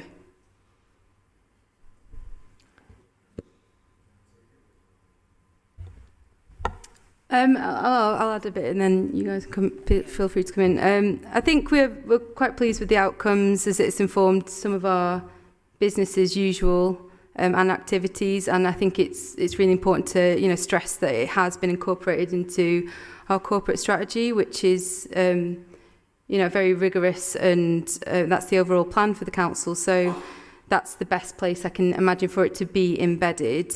And also in our One City plan, so that's our collaborations with all our city partners, to have that reach across those different networks as well is another key way that we can take it forward. Like you've mentioned and like referenced in the report, I felt it was really important to talk about those lessons learned as well, and I don't think that's about pointing out flaws in the process. It's just these are all learning processes, and having that evaluation, that resource afterwards to help implement some of what's been recommended is absolutely key. And learning from that, we had that in the Community Resilience Fund. So it's all about the next stage and how can it get a bit better, what can you learn from what's happened before. And so I don't know, I think as a city and as a country, when we take risks and try new things, if there are flaws or bits that didn't work, we tend to sort of, bash each other a little bit, rather than see that as a learning opportunity and a way to sort of carve out progress and try new things in a different way. And it's always a learning process. I think everything we do is an evolution of what came before it. So, yeah, like you said, it's subjective, isn't it? But I think it was well worth doing and an important part of what this council is now. I'll pick it up. I got a few reflections on Citizens' Assembly. I'll share at the end. But did you have did you want to? Oh, Asha? No, I just wanted to say, and you just reminded me actually, that one of the really positive outcomes was how we took the really positive learnings out of the Citizens' Assembly and applied that to the Community Resilience Fund process. Because I was really so grateful to all those citizens who persisted over a lengthy period of time to engage in the process, in that funding process. So there are real nuggets that we have learnt from that. And I think you'll agree, Paula, that when we had the full final list of recommendations and the actions agreed, we'd originally gone through them knowing there are some that we could definitely do. There are some that can be part of the wider kind of city response. There were some that actually are out of our control. So, but the fact that we are commending this, and hopefully the next administration through the corporate plan, the One City plan, many of these, as we've heard, are embedded and hopefully will be taken forward, and you'll utilise the learnings from the Citizens' Assembly in the way in which we work with neighbourhoods going forward. Craig, you was indicating, and then we'll come back to you for either a supplementary or your second question. Craig? Sorry, no, I wanted to come in at the Cabinet comments point. All right, okay. Supplementary or second question? Well, I suppose my supplementary, I do have a bit of a supplementary, and it's not a negative thing. What I'm just saying is that, it's about interpretation, I suppose. And if you read the tracker carefully, there is an element of where, things have been taken literally and said, no, we can't really do that. But if it could have been interpreted, if the will of the citizens could have been interpreted maybe a little bit more broadly, that's what I'm saying, that maybe more could have been done. And I would just want to have that, put down as a marker. Right. I allowed a statement there as a question, but did you have a question, or did you want to do a supplementary question, or do you want to ask a second question? No, I'll go on to my second question now. Okay, second question. So, and this is, it's about the actual citizens, and the report is fairly silent on how we have fed back to citizens. And I said in the question, I was very surprised and a bit disappointed at an event on democracy in the watershed to have somebody who had been part of the Citizens' Assembly to say that the citizens had felt that they hadn't been properly informed. And of course, I mean, the citizens could be here. Why aren't they here? I don't know what we're doing. Are we doing something wrong? That's probably the question then. Are we missing a trick here where those 60 citizens are not constantly into this cabinet to tell us what they think about what they're doing on the tracker? I think again that comes down to a challenge to resource, I think, but I think that's something we could perhaps all take a part in the responsibility of that. I think that's, if you've spoken to someone and they've said that they would like to be involved, there's nothing to prevent you from inviting them to this meeting. No, they just, on a panel discussion, they said it as a criticism. I was in the audience. I guess we put it will go out onto the mayor's socials after this, and it has done every time. The reports have gone up onto our website in all the feedback. So the information's out there. If anyone does get in touch and they want to hear about that, we're happy to signpost to them. But again, it's another lesson to take forward, isn't it, in terms of finding the resource for someone to have the capacity to do that. And it's not necessarily an easy, straightforward thing as well. But so I think let's work on that moving forward. Thank you. Together. Marvin, will you indulge me to say something? Because I think it needs to be said. All right. It's, 2-minute statement. Well, one second. Supplementary statement come question. on. This is, you'll want to hear this. Will I? The reason I did this, the reason I've always promoted this is because I said that for democracy to work, you need informed citizens and a reliable media. Now, the citizens aren't here. They probably don't know enough about this. Councillors aren't here either. I know, okay, councillors aren't here either. But what I'm saying is we need the media. When we were doing this Citizens' Assembly, we tried so hard to get some really good press about it. It was very hard because it was a good, positive story. We need our media to be speaking about this and telling our citizens about deliberative processes. Luckily, we have the media here. Well. And I will make the point that at the time when we were doing this, they weren't interested because it was a good news story. So. And a reliable media. Well, although, let's see. I'm not going to go down that rabbit hole this evening. Look, there's a few reflections on the, my reflections on Citizens Assembly. And I think it's incredibly careful that, I'm not saying you do, but where we go, Extinction Rebellion started talking about Citizens Assembly, people suddenly got very excited about this is the golden pill of rejuvenated democracy and citizen engagement. I think something you said at the beginning is quite telling. People, who's reading the report, who's reading the recommendations. Now, we need to, everything we do need to test it. It's kind of a classic line in the, if you ever read the book, is it Freakonomics, where it says what looks obvious and what looks like the answer isn't always the answer. So there is a question to be asked. If there hasn't been a groundswell of people reading the report, then has it been a pathway to people engaging with that? Is it citizens of voice? And we need to ask that question. I'm not saying it's not. I'm not saying it is. I'm just saying there's an interesting disconnect there if that's not happening. And remember the 385,000 or so adults in the city. You know, has it been the pathway to mass engagement in city leadership? The second thing to realise is that there's a cost involved. Now, you will have a committee in a few months. I suspect you'll be on one of the committees. You will then move into the position in which it's not just about value statements, it's about making decisions over the use of finite resources in a council where nearly 80% of our budget is consumed by adult and children's services, with 20% left over to run the organisation, do all our IT, try and get ahead of climate and ecological emergencies, run our planning department, fill potholes and all the rest of it, and do our harbour walls and, you know, and all the rest. You know, so there are genuine financial consequences for everything we do.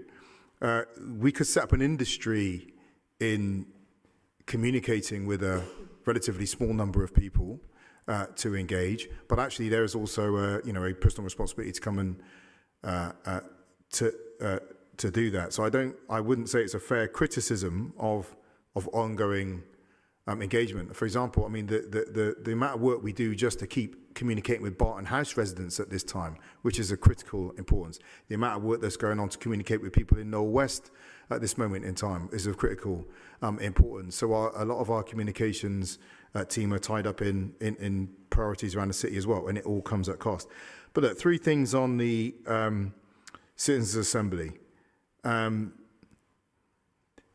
I think it's really important when we think about those recommendations that we do not leave people under any illusion that there will be instantaneous change in the city just because we say something. You'll know one of my least favourite phrases, and it comes from one of your colleagues, is all it takes is political will. One of your colleagues said this about climate change. All it takes is political will. No, it takes political will and £16 billion to decarbonise Bristol. It takes money, it takes resources, it takes time. And as political leaders, we have political will, and we have to fight to make outcomes happen, both through this organisation, through a city over which many of the factors that determine whether delivery does or doesn't happen is beyond our control. And actually, we can influence it, but it's not under our direct control. So we've got to be very careful when we bring people into our forums that we don't say, you say it will happen, because that's not the way the world works. And if we do that, we set people up for the level of disappointment and disillusionment that then further distances people from politics. So what we have to say is we'll engage you in a conversation, we'll take it on board, it will appear in our strategies, and it will battle with our strategies for the finite resources and money and time that we have to deliver it. That doesn't mean we're not taking it seriously. It means that we have 1,022 urgent priorities to deliver for the city, and this is one of them, and hopefully we'll get some alignment. Secondly, I'm just a bit concerned. I think there is a risk, I should say, and I think it is worth discussing around citizens' assemblies, that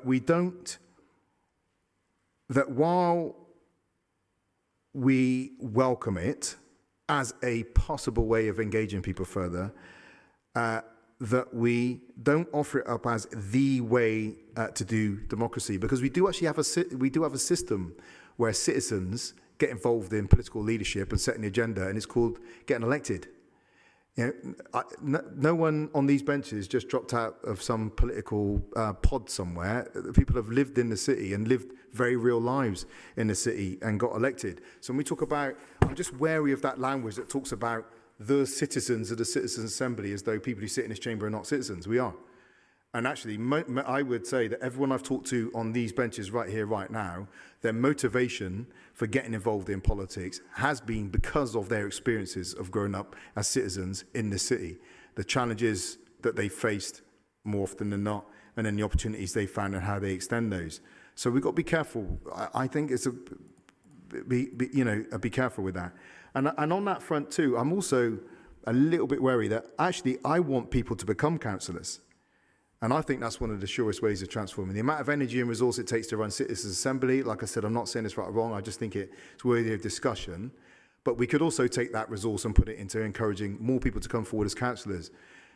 And actually, what we need are people who come forward as councillors who come from backgrounds who do not normally come. So if we're just recruiting from the private school talent pool, and anyway, I've got my own views on that, but yeah, if we're just recruiting from the usual class backgrounds that become elected, retired people who've got some spare cash and time on their hand, then we're not going to get the diversity and the dynamism in this chamber. And we can actually put resource into that. Now, we've tried as an administration to get engaged with that, but let's not accidentally set up a parallel system that diverts people away from actually getting into this chamber.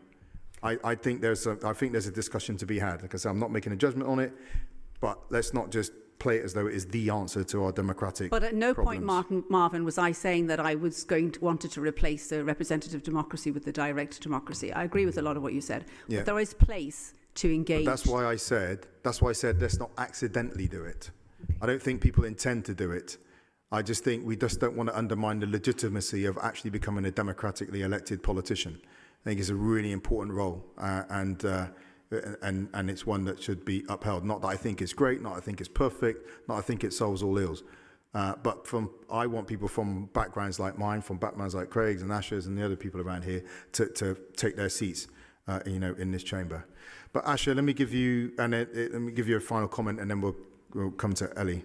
Yeah, I just wanted, because when we were going through this whole process, Citizens' Assembly is what we went through a whole range of different deliberative democracies, and so what I would urge us is not to get caught up in the Citizens' Assembly, because there are other ways in which, as you know, deliberative democracy that can be done at small grassroots, community level, ward level, city level. Now, this was we did this because we wanted to make sure that the voices of our citizens were very much a part of our response to COVID and how we were going to recover. And I remember making that statement again and again and again as the Economy and Skills Board was kind of leading on the recovery plan, made it quite clear we need to make sure that the voices of the citizens are very much a part of it, because while everything was shut down, I was seeing some really good nuggets of, coming through on social media from ordinary citizens in this city who had some really great ideas. And that's why I was, I am still a huge fan of what we did. It was a huge eye-opener for us. But I suppose the point that's been made, it's not the be end and the all end. We've captured this information. We have to find a way in which we can communicate with the wider city, and the point has been made about the role of the media, or the lack of the media, in actually telling the Bristol story, because it's a Bristol story. It was about the citizens. We weren't trying to push what the council did. What was really important was that the voices of the citizens literally have set out, and we are on that journey, as the tracker can show. But Paula, let me give you, because we broke some rules here and had a bit of a discussion. I do think this is worth talking about, and I think so I'm going to give you a word and then I'll make the final decision. But I think the point is, it was good, right? And I think the point made, it was a good, and I attended the session, and it was good to be there. And there was a really interesting reflection I had from a participant who said what he come to terms with for the first time is that setting priorities is not as straightforward as setting a priority, because it doesn't happen in an abstract. There's a trade-off to be had, and that was a really interesting insight. For him, it was one of the most important things he came away from it with, which I found was fascinating. So it was good. I just think we need to test it from every angle, right? Test it to rigor. And if it still stands up, then it still stands up. I'm just saying there are some questions to be asked. But let me give you a final word, and then I'll come back to do my kind of sign-off sentence. Well, just listening to Asha, what I did want to say, just reflecting on it, what was great about it was the fact that we stratified the attendees. And what made a huge difference was we chose from 16 years up. And because over 20% of the population in Bristol is between 16 and 24, 20% of the citizens were youth. And listening to them speak with, very aged, pale male stale men who felt that they knew everything. Listening to that dialogue was really empowering. And I think the decisions have been hugely influenced by the youth attendance at it, and also because of class and region and ethnicity and all of those things. Having a cross-section of Bristol society, that's what was great about it, and hearing their views. Nothing's ever perfect. I think it was really, really good. I think there's so much to be really grateful for, and I'm very pleased that we've honoured the citizens by doing the 3 reports. We've got the tracker. It's still alive, and I just don't want it to be put on a shelf anywhere. I want it to be taken down, and as I said earlier, I want the citizens to go, any citizens to go and read the document. But it is a representative democracy. I agree with you, Marvin. It will be their choice to read it, though. By the way, bear in mind that we also do a fantastic exercise, and we have done now for 8 years in city engagement. It's called the City Office. We only a few months ago, we had 300 to 350 people in a hall next door from unions, voluntary community sector, health, higher education, further education, local government, private business sector. And between them, they chose 3 overarching city priorities this year from the Bristol One City Plan. And very timely, actually, one of those was about reducing to the point of elimination of school exclusions. The second one was to tackle race and the relationship between race and housing, or racism and housing, I suppose. And the third was to tackle the race and gender pay gap within Bristol. And those 3 city priorities were voted for by the people in the room. I didn't actually vote for that.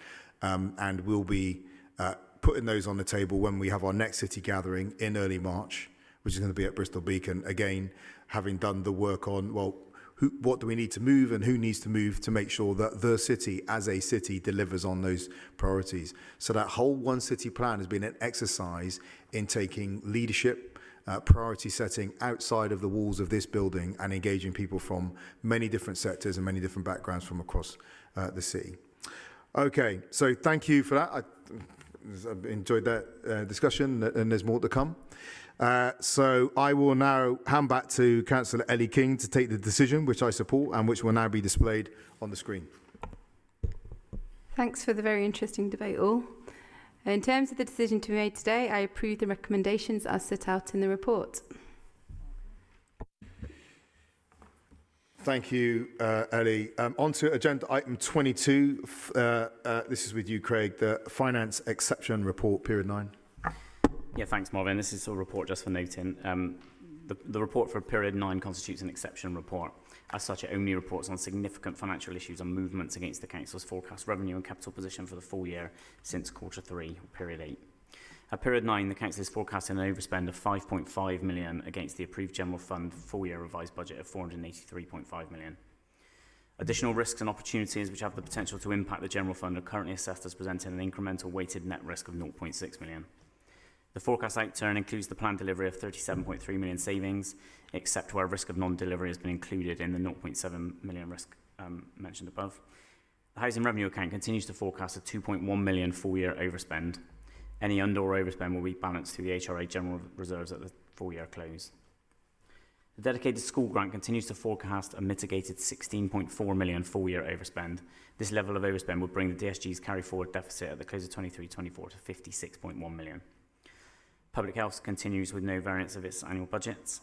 At period 9, the capital programme is forecasting an underspend of 10.4 million, which represents a 5.4 million underspend on general fund and 5 million underspend on the HRA's capital programme. This is a report just for noting, and there are no decisions to approve. Thank you, Craig. Any Cabinet members wish to comment? Okay, thank you. It's just the ongoing challenge of local government finance. It's ever the same theme tune every time, isn't it? Just how we keep ourselves together. Okay, thank you, Craig, for that. Thank you, everyone. Actually, it's just for noting that report. Okay, that's the end of today's Cabinet meeting. Thank you all for being here. Thanks to the many watching at home on YouTube. And thanks to those of you in the public gallery. Okay, date of the next Cabinet meeting is Tuesday the 5th of March. Take care.